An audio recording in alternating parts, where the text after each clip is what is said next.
추미애 법무부 장관과 윤석열 검찰총장의 갈등 국면이 이어지고 있는 가운데 문재인 대통령의 지지율이 취임 이후 최저치를 기록했다는 여론조사 결과가 나왔습니다. 국회에 나가 있는 취재기자 연결해서 자세한 내용 들어보겠습니다. 박철원 기자. 네, 여론조사 기관 리얼미터가 이번 주 월, 화, 수 이렇게 3일간 조사한 결과 문 대통령의 국정수행 지지율은 37.4%로 한 주 만에 6.4%포인트 하락했습니다. 리얼미터 조사에서 문 대통령 지지율이 40% 밑으로 떨어진 건 취임 이후 처음입니다. 문 대통령 지지율은 어떤 악재가 터져도 40%대를 유지해 콘크리트라고 불렸고 이 지지율이 민주당 지지율 역시 떠받쳐왔습니다. 그런데 문 대통령 지지율이 하락하니 민주당 지지율도 함께 떨어졌습니다. 정당 지지율은 국민의힘이 31.2%, 민주당 28.9%로 오차범위 내긴 하지만 지난 8월 이후 4개월 만에 역전됐습니다. 민주당이 20%대 지지율을 기록한 건 2016년 10월 박근혜 대통령 탄핵 정국 이후 4년 만입니다. 네, 민주당의 입장으로서는 상당히 당혹스러운 결과일 것 같습니다. 지지율 급락의 이유 어떻게 좀 짚어볼 수 있겠습니까? 여론조사 전후로 무슨 일이 있었는지 한번 보면 우선 월요일에 김현미 국토부 장관이 국회에 출석해서 아파트가 빵이라면 밤을 새워서라도 만들겠다라는 발언을 해서 논란이 됐고 윤석열 검찰총장의 감찰과 징계를 둘러싸고 추미애 장관과 윤 총장 간 갈등이 이어졌습니다. 여기에 코로나19 확산까지 겹쳤습니다. 세부 내용을 보면 민주당의 전통적 지지층이 이탈한 걸 확인할 수 있습니다.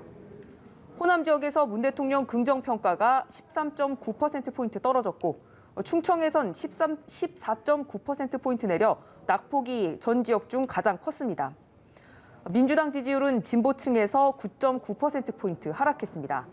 중도층보다 기존 지지층이 동요한 걸로 분석할 수 있습니다. 이런 결과에 민주당 내부는 술렁이는 모습입니다.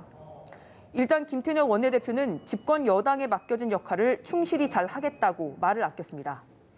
그러나 정청래 의원은 윤석열 검찰총장에 대한 미온적 대처로 지지층의 실망감이 표출된 것이라며 검찰개혁에 대한 지지층의 채찍의 성격이 짙다는 해석을 내놨습니다. 코로나19 확진자와 접촉해 자가격리를 마치고 오늘 오후 국회에 복귀한 이낙연 대표는 공수처법 개정안을 반드시 매듭 짓겠다는 의지를 밝혔습니다. 문 대통령이 오늘 윤 총장 징계위 운영과 관련해 절차적 정당성과 공정성을 담보하라고 지시한 만큼 민주당 지도부는 추윤 갈등 국면을 부각시키기보다는 검찰개혁의 당위성 자체를 전면에 내세울 걸로 보입니다. 네, 그리고 앞서 전해드린 대로 윤 총장이 복귀하자마자 월성 원전 감사 방해 의혹 수사에 속도를 내면서 여권 청와대와 검찰이 강대강 대립 양상을 보이고 있는데요. 이와 관련한 정치권의 반응은 어떻습니까?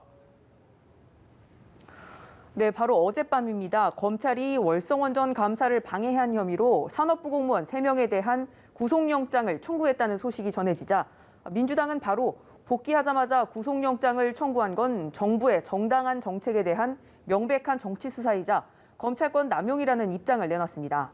오늘도 연달아 허영 대변인 명의로 진실을 밝히기 위한 수사가 아니라 구속을 위한 수사가 아닌지 의심스럽다며 무모한 폭주를 멈추라는 논평을 냈습니다.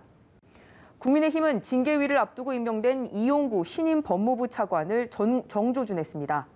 이 차관이 월성 원전 의혹의 핵심 인물인 백운규 전 산업통상자원부 장관의 변호를 맡았던 걸로 확인됐는데 주호영 원내대표는 이제 법무부보다 정권 옹호부라고 이름을 바꿔야 할 상황이라며 이 차관 지명을 지금이라도 철회하라고 밝혔습니다.